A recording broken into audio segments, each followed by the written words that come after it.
Hello everyone, so today I have a tutorial on how to use System Restore on Windows 11. So click on the Windows button here, type in run and type in rstrui.exe.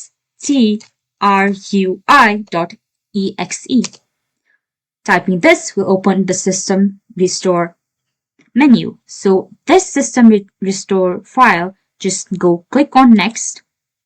Here you can see that you can restore your computer to the state it was before the selected event.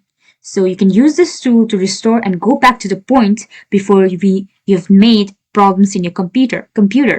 So click on any of the points that you require. Click on next, and this is the confirmation. So after finalizing everything, your system will be restored. So this is how you can restore at any point without having a factory doing any factory reset.